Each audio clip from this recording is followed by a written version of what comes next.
Two people, same city, same economy, same opportunities.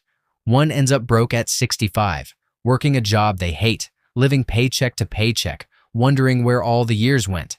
The other builds wealth quietly, retires early, and leaves something behind for their children. Same world, completely different results. The difference is not luck. It is not connections. It is not even education. It is something that happens long before any of that. It happens right here, in the mind. Today, Kasongo is going to walk you through the complete breakdown of poor mindset versus rich mindset. Not to make you feel bad, but to show you exactly where the gap is. And more importantly, exactly how to close it. Let us get into it.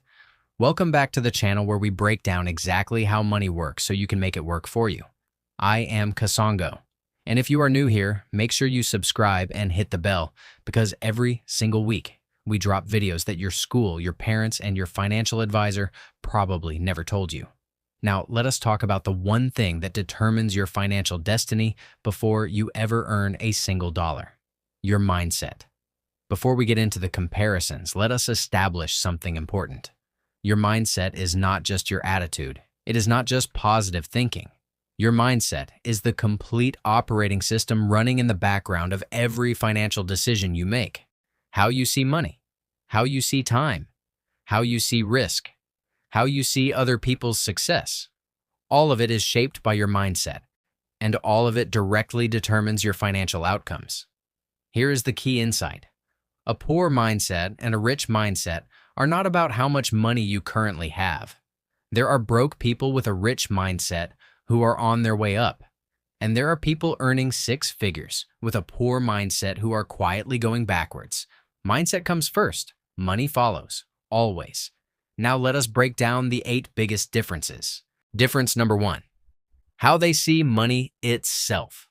The poor mindset treats money as something scarce and fragile, something to be protected, hoarded, and held onto as tightly as possible. People with this mindset are terrified of spending, terrified of investing, and terrified of losing what little they have. And here is the painful irony. That fear actually keeps them poor, because money sitting still does not grow. Money that is never invested never multiplies. Fear of loss leads directly to financial stagnation. The rich mindset sees money completely differently.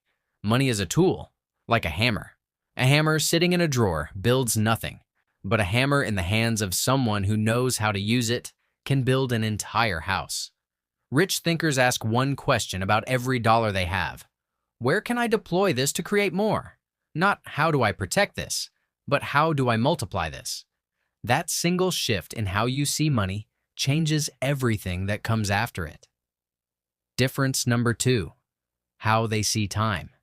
This one is critical, and almost nobody talks about it the right way.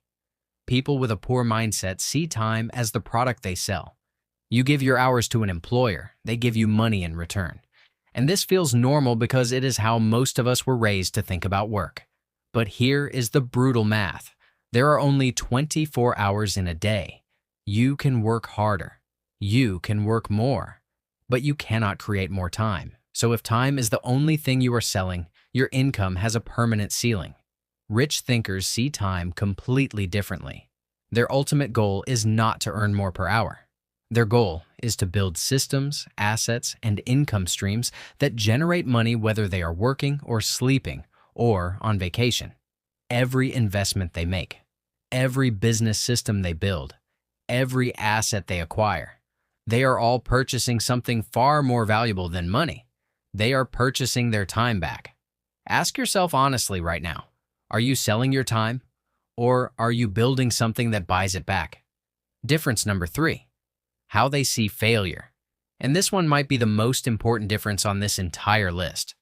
People with a poor mindset are terrified of failure, not because they are weak, but because they were taught that failure is the opposite of success. That failure means something is wrong with them. That failure is permanent and shameful. So they avoid risk. They stay in safe jobs. They never start the business, never make the investment, never take the leap. And they call it being responsible. But what they are actually doing is guaranteeing a mediocre financial outcome. Rich thinkers have a fundamentally different relationship with failure. They do not enjoy failing. Nobody does, but they understand that failure is simply data. It tells you what does not work, so you can adjust and try something that does. Every successful entrepreneur, investor, and self-made millionaire you have ever admired has a list of failures longer than most people's list of attempts. They did not succeed despite failing. They succeeded because they kept going after failing. The question is, never will I fail. The question is, what will I do when I do? Difference number 4. How they see other people's success. This one is uncomfortable, but we need to talk about it. When someone with a poor mindset sees another person succeed, the automatic emotional response is often resentment, jealousy, suspicion. They must have had connections. They got lucky. The system is rigged for people like them. It is not fair. These are the stories that play on repeat, and I understand where this comes from. It is often a defense mechanism, a way to protect your own ego when someone else achieves what you have not yet achieved. But here is the devastating cost of that mindset.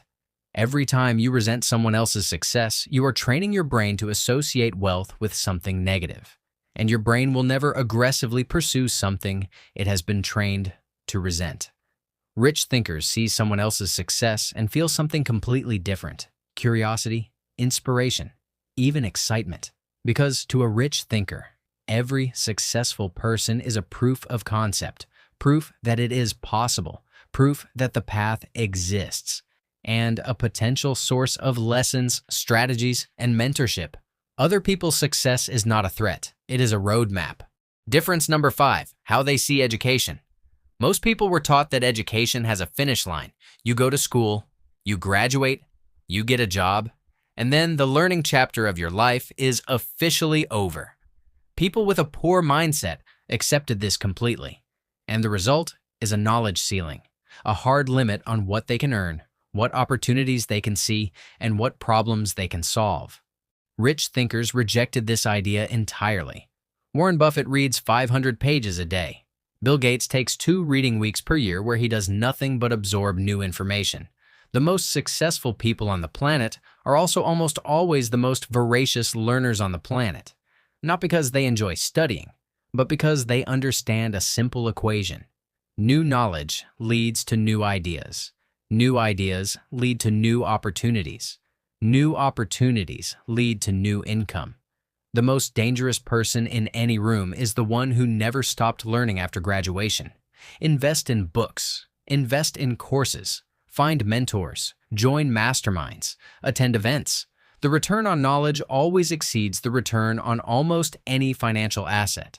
Difference number 6, how they handle problems. Life will always have problems. Financial problems, business problems, career problems, relationship problems. There is no escaping this reality. The difference is not whether problems show up. The difference is what happens inside your mind the moment they do. People with a poor mindset go into victim mode. Why is this happening to me? This is not fair. I cannot catch a break. And they spend enormous amounts of mental energy complaining about the problem rather than solving it. And I want to be clear. Venting is human. Feeling frustrated is normal. But staying in that place is a choice. And it is an expensive one. Rich thinkers have trained themselves to ask a completely different set of questions the moment a problem appears. What can I actually control here? What is the fastest path to a solution? Who has solved this before? And what did they do? And most powerfully, what is the hidden opportunity inside this problem? Because most great businesses were born from someone refusing to complain about a problem and choosing instead to solve it. Problems are not obstacles to wealth. Problems are the raw material wealth is built from. Difference number 7, how they talk to themselves. This is the one most people skip over because it feels soft. It feels like self-help fluff. But the neuroscience behind this is absolutely real, and I want you to hear it. The words you repeat to yourself about money and about your own capabilities literally shape the neural pathways in your brain. Your brain does not distinguish between what you say to yourself and what is actually true. It just starts building a reality that matches the story you keep telling it. People with a poor mindset run a constant negative inner narrative. I am bad with money. I will never get ahead. Money does not grow on trees. Rich people are greedy. I am not smart enough for this. Repeat those stories long enough and your brain will make them true. It will filter out opportunities. It will sabotage progress. It will keep you exactly where those stories say you belong. Rich thinkers are ruthlessly intentional about their inner narrative, not because they are delusional, but because they understand that the story you tell yourself is the blueprint your life gets built from.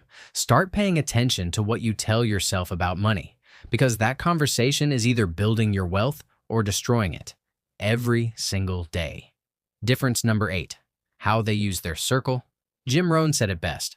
You are the average of the 5 people you spend the most time with.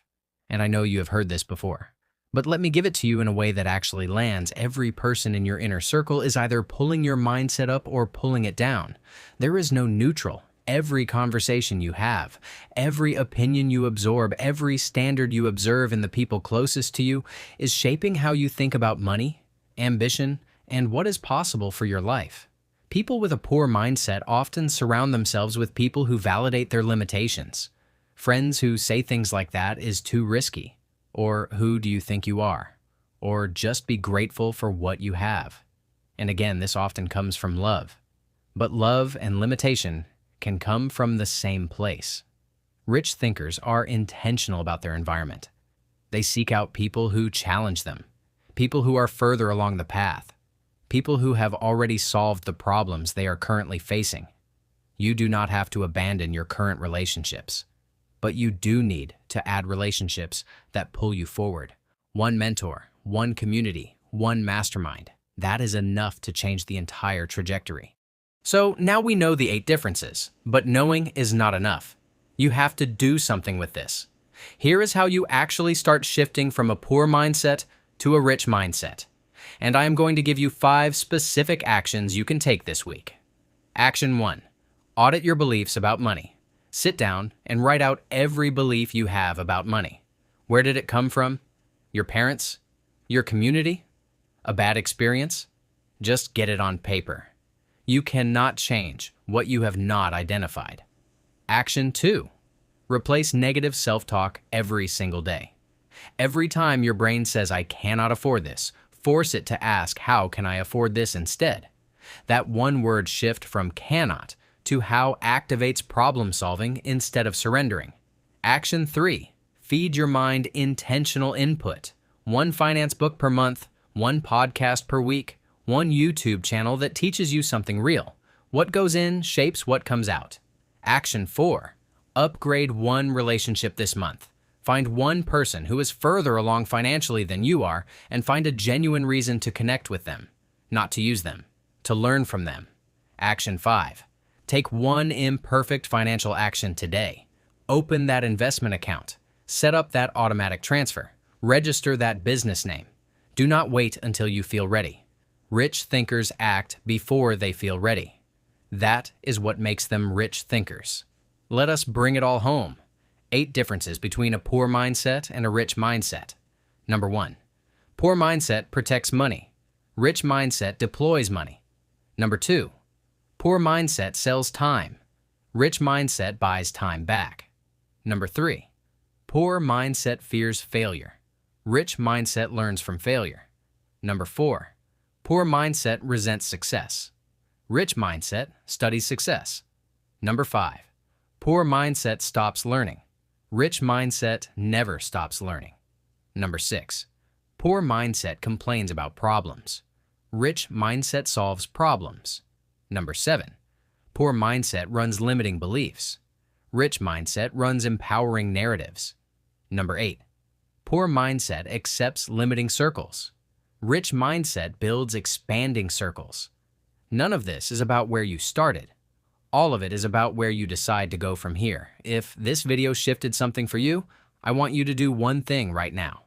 Drop a comment below and tell me which of these 8 mindset shifts you are committing to first.